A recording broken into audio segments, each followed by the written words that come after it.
Tim's been working with me a number of months now, and started off, I think, selling final expense face-to-face with me when he first began, and now is actually in the position of training my agents on the brokerage side how to sell final expense who want to buy their own leads.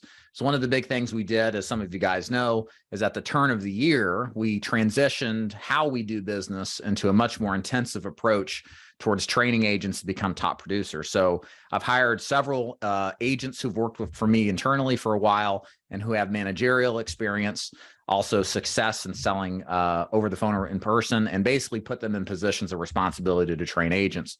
And so that's Tim's role. So Tim's going to be on today to talk about telesales, what that's like from a final expense perspective, the do's and don'ts of telesales, and basically answer any questions that you have. So Tim's going to be here about 20, 25 minutes. And as we go through the call here, I do welcome your questions that you have, and Tim and I will be happy to address them. So Tim, come on down the mic and introduce yourself. Hello, how are you? Greetings and salutations. Hello, everybody. I'm Tim Hildebrand. Nice to meet everyone here. It's awesome. Thanks, Tim, for being here. So tell us a little bit about your background in the telesales space. You didn't start in final expense telesales, but you've been doing telesales quite a long time. So kind of give us your background and your resume, if you don't mind. Right. I've done sales 17 years, full-time professionally. I started in-home. When internet leads came out, I just jumped on it. I was sort of first adopter, whatever you want to call it. When internet leads were pennies at Google instead of hundreds of dollars like they are now. So all of that just adds to just a wealth of experience that I'm glad to share with people. So it's been awesome. Excellent. And what got you into the final expense space? I think just like kind of the quicker money, right? I mean, there's other sales where you can take a very long time to get paid, right? And you pay it very fast here. So it's just kind of better for that reason. Right. Final expense, if you're a newer agent, that's our lead product at DeFord Insurance Group. We definitely teach agents to sell Medicare. You may have seen other calls we've done with other agents on this, ACA, Obamacare, health insurance, whatever you want to call it, and definitely annuities.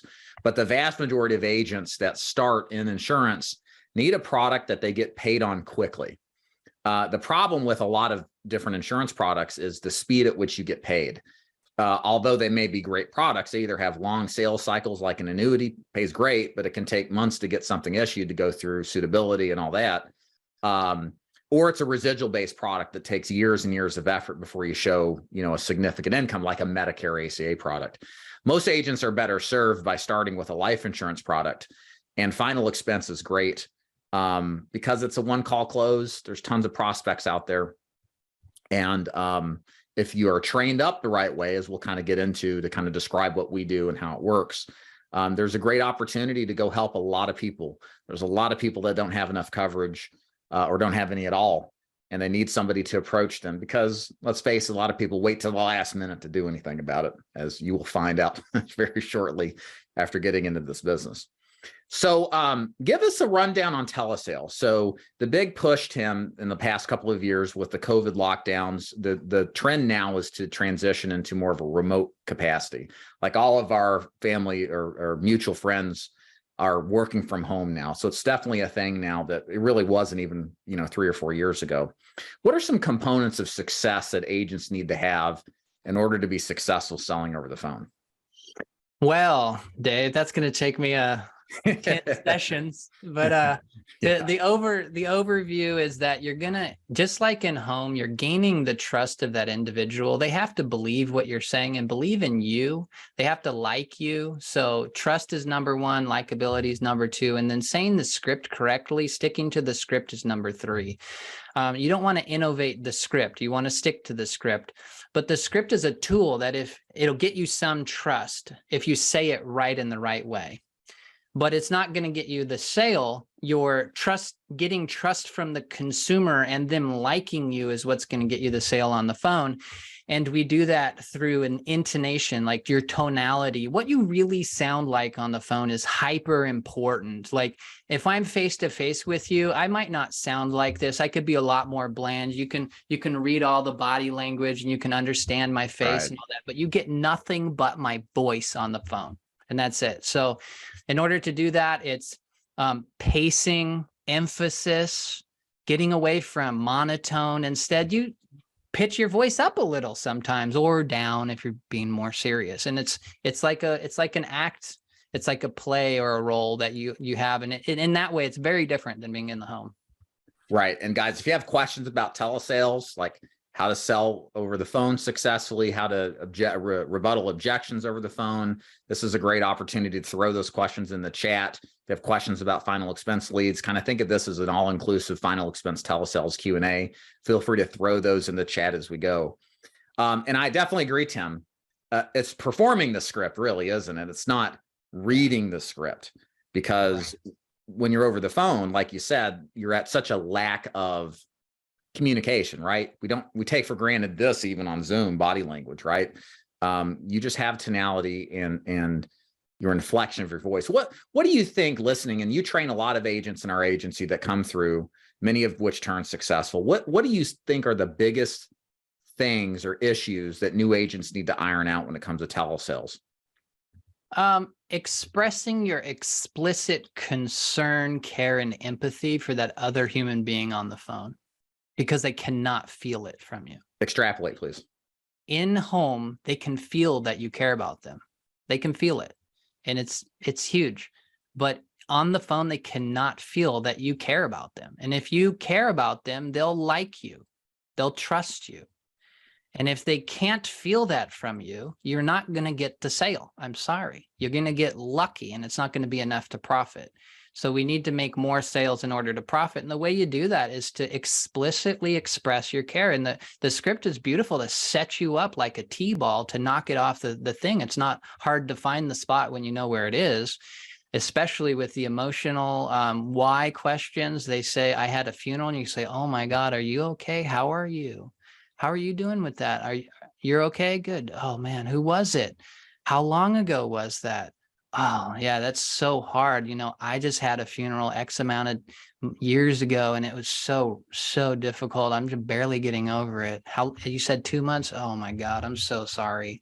Like, sit on that moment for a while, like express your explicit empathy for them, right? The people want to trust you. You have to throw them a bone. You have to give them something to trust. Don't worry about the cynics. Don't worry about the people who won't trust a word you say because you're a sales guy. You're talking to the 33%, this has been studied, the 33% who are willing to trust anything you say as long as you say it. Right. Yeah. Is it something in the realm of the agent, thinking of the agent going through caring? Is that something that you can engineer to sound like you care? Or, yes. Or do you actually have to care? I think you can absolutely engineer it. I don't always care. Sometimes I'm tired. It's Friday. I've been working really hard or something, 10 hours a day for 4 days. I hit my Friday and I'm like, I couldn't care less about anything anybody's saying. I just want to make it through the script. I'm still like that. But you have to sound like you do. And this is the other thing, your voice acting. No one can see that you're rolling your eyes. No one can feel your body language. So you don't have to care. You have to sound like you do. And so the victor goes, to the victor go the spoils. If you can sound like you care, then people will believe you. It's just like, think about De Niro, Robert De Niro. Think about your favorite actor. Do you think they were really sad when they cried? But you really believed that they cried, but they were faking it. They were totally fake. That's their job. And so if you can't fake it a little bit, you're not going to be able to elicit that trust from them. So at least try. Yeah, and this is such an interesting component. This is true for all sales to a certain extent, but it's even more true for telesales, because it always goes back to that restriction of capability to communicate, right? And you have to make up for that. And that really what separates, I think, Tim, you feel free to comment. I think that's what separates a moderately okay agent to a great agent, is their ability to communicate feelings and that connection and be able to perform it versus, half-heartedly, which kind of falls flat a lot of the times. Yeah, I would rather train somebody who's naturally gifted at connecting with other people and really does care, and to help them become a little bit more professional sounding, than to take the hyper professional CEO type who couldn't care less about the person they're talking to, and to get them to learn to care. Right. Yeah. It's way easier in our business to have enthusiasm for people already built in. Guys, you're going to struggle, in my opinion, telesales or face-to-face, if you could just care less. Granted, we all have a continuum of how much we care, what's going on in our lives, what our personal lives are doing, and all that stuff. Of course, like, we can't always be like 100%. I'm so care about everything 100%. But you get what I'm saying. You generally have to, most of the time, care about who you're dealing with and want to see the best for them. And if you don't, it's going to be hard to, like, all the time completely fake a performance of it if you just don't care, unless you're just a psychopath, and at least you're not killing people. You're just selling them insurance, so you're doing some good. Okay. So this is from James, question in the chat. Tim, your opinion on what are the best types of leads for telesales? Well, cheaper is good, right? You have a smaller close rate, so you need it to be profitable. But if you go too cheap, then it's trash. So, I can't, man, that's hard. I love self-gen, but I know it's going to distract people. Yeah. I know it's going to get you off course. It might never work for you. But if you can self-gen and get $10, $12 leads, I mean, beautiful, wonderful. It's going to be very similar to anything you'd get from any kind of outbound. I love inbound calls too. I'm a fan of live transfers, because it's the same thing. It's really an outbound live transfer. They've made the outbound call for you, and now they're going to transfer it to you. I love that stuff too. That's awesome. All of it is basically profitable with enough work that you put on that lead. Yeah. And instead of settling for 3 calls to each lead and then going, this doesn't work. Right. Where are you at on like the 40th call? You know what I mean? And then also, are you picking up the call within 5 minutes? Mm-hmm. Why is that important? Well, it was studied by Harvard about 10 years ago, right when internet leads came out. Not everybody knows this, but Harvard took 300,000 internet leads and they called them all. And they found through their data that if they had called them within 5 minutes, there was something like an 800% increased chance of the person picking up the phone. And not only that, but being moderately okay with going down the pre-qualification questions to see if they're a legit buyer or not. So you have much more pickup rate and a much higher success of bringing them further down the script, is a way to think about it. Right. So do or die, to the best of your ability, pick up your lead within 5 minutes and call them. Right. That's a great tip. What do you think about triple dialing? Yeah, you got to triple dial. So there's 2 types. You have your 5-minute call, which we track on the new tracking sheet. And then you have your bulk dials. Your bulk dials is anybody who didn't pick up in 5 minutes, or you were busy selling a policy or something, so you couldn't get to the 5-minute call. So everybody else becomes bulk dialing. Bulk dialing, you're going to call them, triple dial them 3 times in a row. Every single time you call them, you're going to do that 3 times a day for 5 days. And if you don't want to do that, take inbound transfers, please. Yeah. I had an email from Chris. You guys remember Chris, maybe here a couple of weeks ago, Christopher Sorrentino. He sent me a message. He had made 52 outbound calls to a lead he got in August and closed it like a week ago. So we're talking about a almost 6-month turnaround time to close the deal. Yeah. And he had placed 52 triple dials. So to step back a step further, triple dial, guys, is where you call a lead. You know how most people, when you call them, never pick up? Well, triple dial means following up with a second and a third call. That breaks the conditioning that people expect when they get a dial, and they'll be more likely to pick up. Yes, it's unnerving, but your option is they'll never pick up, or you might have a shot to get them closed because you're now talking to them. I'll take the second option instead of, missing it 100% of the time, right? But Chris did triple dialing 52 times before he closed the deal. 3 times 52 is 156 dials to make that. That's a lot. And what you'll find is, guys, like, why does it take that? I don't know. I mean, it's just the way it is. They finally broke after 156 dials, but that's just the way it is. You guys have to have that kind of commitment to it, to keep dialing, keep going. And she bought. So obviously she wasn't that mad, you know, but this is a game of putting a lot of effort and energy and time on the phone. Yeah. And I should mention also that the reason people don't triple dial is because they're afraid of somebody being angry at them. That I've never heard of any other reason. I don't want people to be mad at me. Aren't they gonna be mad at me and be all upset and they'd be angry and report me or something? No, you have every right to call them. They put out that lead, you know, you have X amount of months to call them.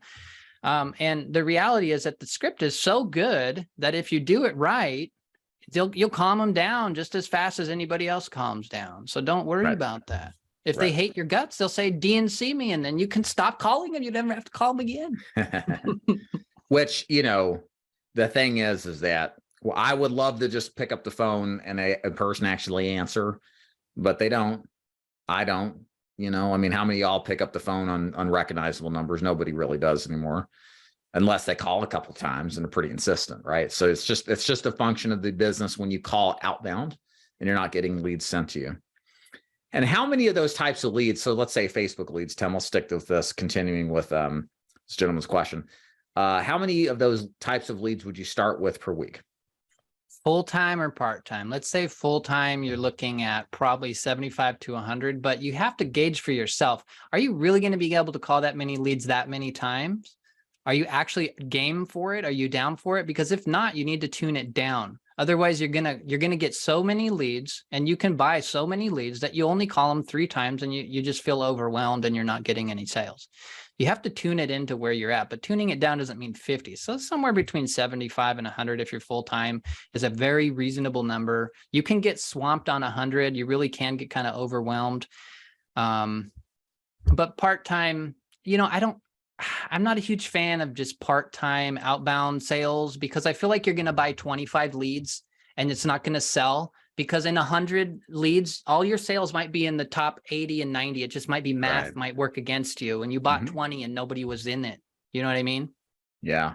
I yell at agents all the time when I see we require refundable deposit for agents to work with us towards leads. We refund it back once they buy leads. But I've seen some agents on our side, they'll buy like 15 or 20 telesales leads, and it drives me nuts. And I'll email them because I care, right? I'll say, hey man, that ain't going to cut it, dude. You know, like even part-time, you need to have like 40 or 50 outbound leads. If you really want to try this business and give yourself an honest shot, don't cut yourself short, right? You got the best training, you got the best access to leads, the best onboarding program, but you're not buying enough leads. Like, yeah, it's that important to get right, Tim. It's huge. Yeah. It's really easy to fail on 20 leads and find nobody. I might buy 20 leads. I'm really good. I might buy 20 leads and have nobody in there. It's just math. Yeah. If I would have bought 80 or 100, I would have found some people, you know? Yeah.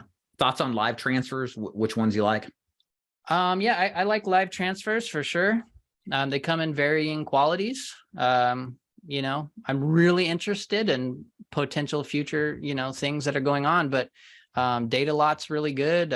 I tried EverQuote. I just could not get them to send me anything. It's too freaking expensive, and they're way overloaded with people demanding live transfers.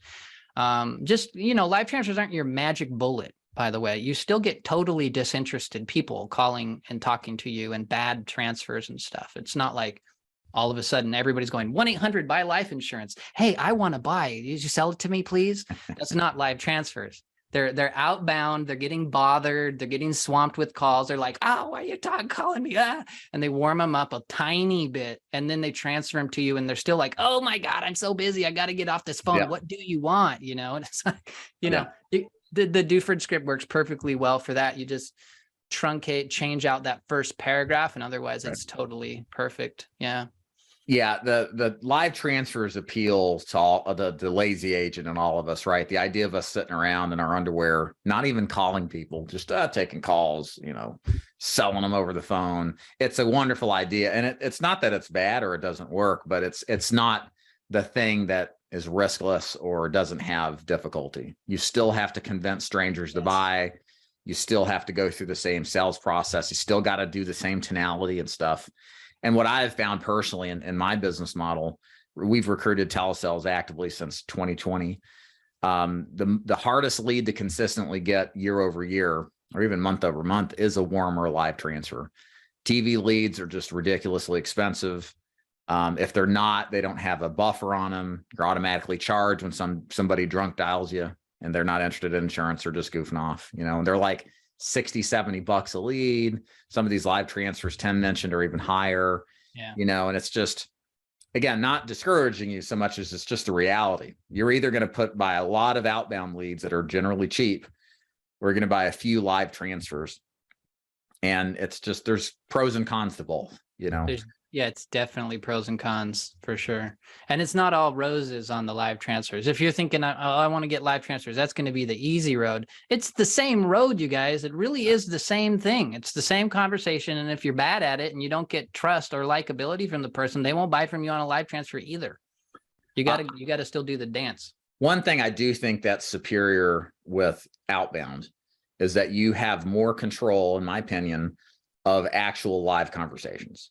Yeah. When you buy live transfers, the problem is that you're in line with a bunch of other agents, like EverQuote's a perfect example. There are tons of agents that use EverQuote, but at what states are they in? How busy are they? What's the bid and the ask as far as the price goes? What kind of leads? How many are you going to get a day? These are all variables that are largely outside of your control. And usually where live transfers are the most consistent or in more of a call center environment, where you're paid a pittance for your effort.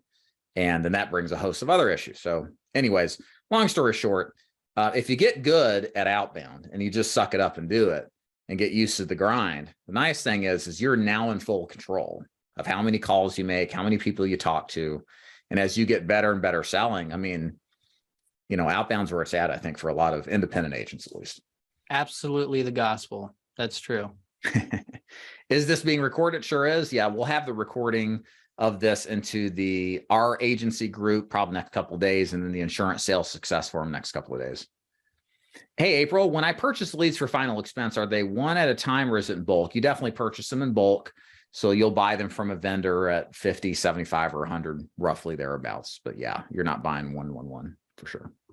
Right. Can I mention though, Dave, that that you want them delivered one at a time. So you're basically buying 100 and they send them to you as they come in. Yes. And then you can 5-minute call them. Yeah. Right. So yeah, that's 100%. And that's the norm, guys. Like the way most of these leads work is they're generated on Facebook, let's say. And as soon as they're generated, a trigger sends that lead to a spreadsheet. And then you either call it there, or if you've got a CRM that it's integrated into, it then gets triggered to go into your CRM. So you should be able to call it pretty quickly after it's created, barring you're not on the phone closing somebody or talking, right? That's always a potential. Should you get licensed? Yeah, let's talk about how many states should a telesales agent sell in, Tim, when it comes to final expense.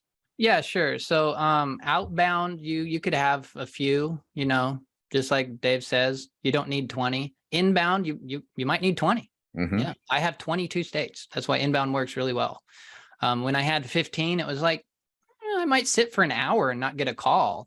And so when I went up to about 20, 21-ish, I was getting them right after I hang up the phone. I get another one within 30 minutes, and that felt good. So yeah. I'm so glad you brought that up. If you're just doing outbound, a couple states is fine. Like I could probably call Tennessee, where I live, indefinitely full time. If I had to pick up another state, Georgia, Alabama, Kentucky, I could stay full time all the time, just with 2 states. There's just enough data to generate outbound.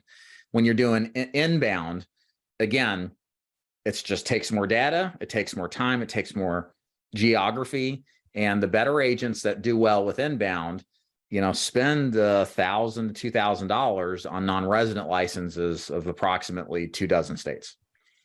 And it's the way it is. It's very rare you find an inbound vendor that just does 1 state. It's just hard to get volume at scale like that. Right. Good question though. Stephen, what exactly do you mean by triple dial? Can call each lead 3 times or 3 times in a row if they don't answer? If that wasn't made clear, let me know. I'll be happy to clarify it. Garrett, I'm trying to watch this and just got baited on SMS by Equus. I don't remember contacting them. Going to have to change my number. They probably got your name on a list of new agents recently licensed, and then they go market that list. unless you opted in on a text message SMS thing, like that is highly illegal. There's a company that I know, it's a good company, but they started doing SMS marketing to promote their products and services. And they got slapped with I think it was $1 million lawsuit for illegal SMSing. And it was a class action lawsuit. And I was like, man, they're good people. They just messed up, but just, there's a business opportunity right there, Garrett. Just go sue them. Well, 20 states. How do you stay current? I mean, you just go to NIPR.com. That's where you go to buy non-resident license, and you renew them basically every 2 years. That's the norm. So every time your resident licenses need for renewal, you continuing educations get that done, renew your license, and then usually the other ones time at the same time. Then you renew all those too. And it's all reciprocal too. Well, like you don't have to take like it's a conceal and carry. Like if I get my conceal and carry permit here in Tennessee, it's reciprocal in other states, not all of them, of course, but it's the same idea with all licenses. Like if you get one license for insurance in one state, as long as you pay the government the money in each state, they'll let you have a license in whatever state that you want. Tim, hop on and answer this question. How much training on tonality do you do? I feel this point is huge over the phone. Yeah, so it's literally all of the training. So we're learning how to say the script. You know, you can read English, you know how to say it, but you need to know how to actually say it. You know, you need to know where to pause. You need to know where to have a conversation and what your tonality is. I've got all of that in an alternate script that I provide to everybody, so I don't have to keep having them underline the same words every single time. But it's the exact same script, just with things underlined and then notes on tonality changes and stuff that you'll need when you're on telesales. So it's 10 sessions, time, all of them. And from then on out, I'm listening to calls, listening for tonality, listening for trustability and likability. And that all originates from tonality. It really does. Yeah, you're going to always practice your tonality. That's your craft. Right, 100%. James asked, what auto dialer do you like to use, Tim? Single or triple line, or do you even use one? So yeah, in the CRM, it would be technically a single line dialer. I know like Mojo has a triple line dialer where you can call 3 people all at the same time, and whoever picks up first wins. Those are cute, but also expensive. And then I don't know if you really need that. So I'm not recommending that. So what we're talking about is single line dialer, but you're clicking the next dial button. It's not auto jamming you into the next call. Right. And then you're doing that 3 times in a row. Right. 100%. Yeah. And some people just use their cell phone. Like you don't need to have the tech stuff to the maximal extent. You just need a phone, you need leads, and you need time on task. That's what it really comes in, and training, of course. All right. I am in all 50 states, says April. Which one would you recommend I drop? Any thoughts on that? What, New North York? Dakota? Don't sell in New York. Waste of time selling in New York. There's so much hyper restriction on states or carriers, and you can't even sell really that well over the phone, if at all, in New York. Is there any states you don't like selling into over the phone? Man, I can't imagine that people live in North Dakota. So, and then there's New York. So I wouldn't get that. I don't have it. So Guam, Virgin Islands, I don't know. What about Alaska and Hawaii and those? I mean, there's great, call them. I don't know. Yeah, it's hard to say. I'm like a state. I'm not a state expert. I don't know all 50 states. I'll tell you, April, I'll tell you this, like I have agents that like calling California because there's a higher case size, they say, because the standard of living is higher there, right? So maybe you can squeeze more money out of the Californians because they just have more money.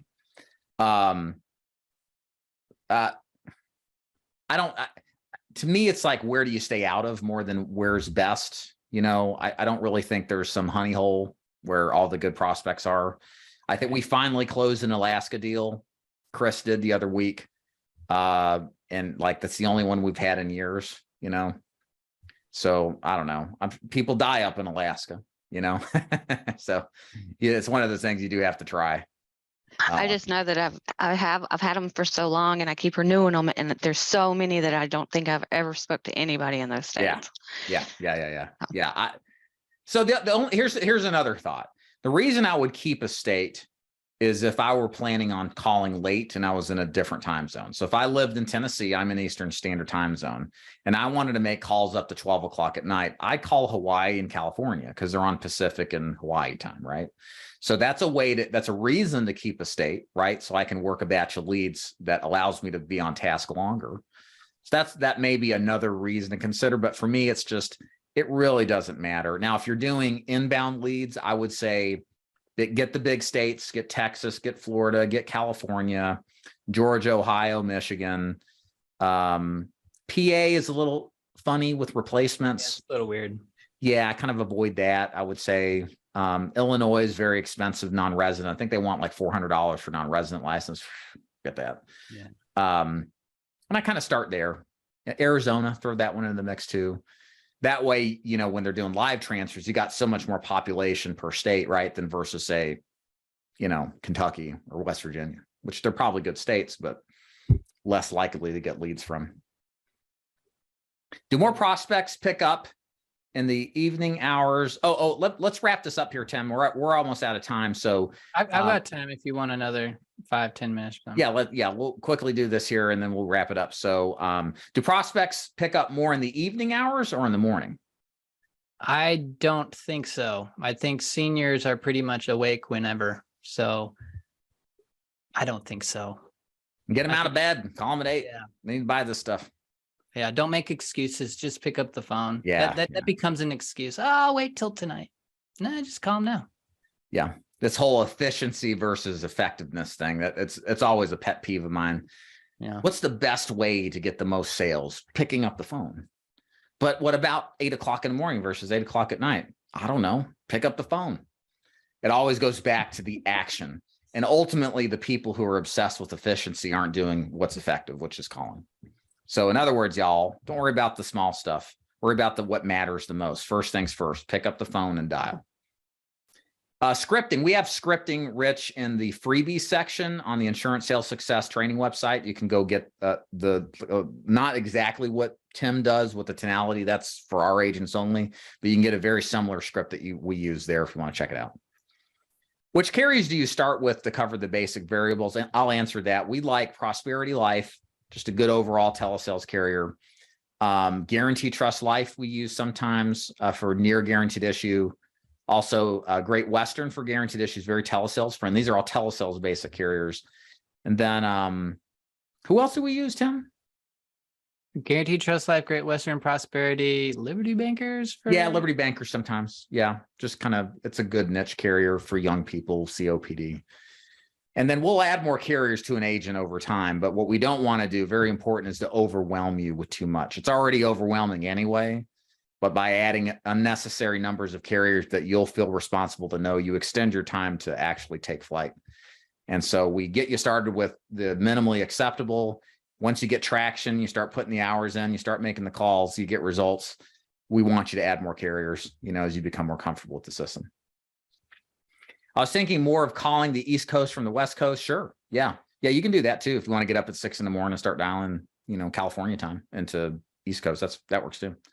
Martin, do you run into a situation where someone has an existing broker of 20 years, or if they are already an existing broker, they're price checking? Not really. I mean, in this business, most agents never follow up with their clients. There's no financial incentive to. The residuals are very low. Most agents cycle out of the business pretty quickly, and there's not really an emphasis placed on service work. For example, if you look at universal life plans over the past 20, 30 years, they've all kind of exploded. As interest rate that used to be environment was low and they couldn't properly fund. And a lot of these people never had an agent follow up with them to kind of help them fix it before it became a problem. So it's very rare that, hey, I've got a great agent. I love them. I need a price check in the final expense market. You may find that in others, but you know, our clients rarely have agents or servicing agents. So last thing here, guys, I'm gonna still stick around. Tim's got to head out for a Q&A call. But if you have more questions, feel free to throw them in the chat. I'm going to stick around here to the top of the hour as long as there's questions. If you guys are interested in working with us on the final expense telesales side, Tim is your guy. He's the guy that trains you. He's the guy that gets you up and running. He does everything that he's described. If you want to learn more about joining the Ford Insurance Group to partner with Tim or any of our other agents on the face-to-face side, head over to davidduford.com/FAQ, read through that FAQ for the final expense page, and then you'll see how to formally apply. We do have an application interview process to make sure we're picking good candidates where it's mutually a good fit. So, and if you have any questions while we're on here, just feel free to throw them in the chat. So Tim, thank you for being here. Appreciate you, man. Thank you, David. Appreciate it.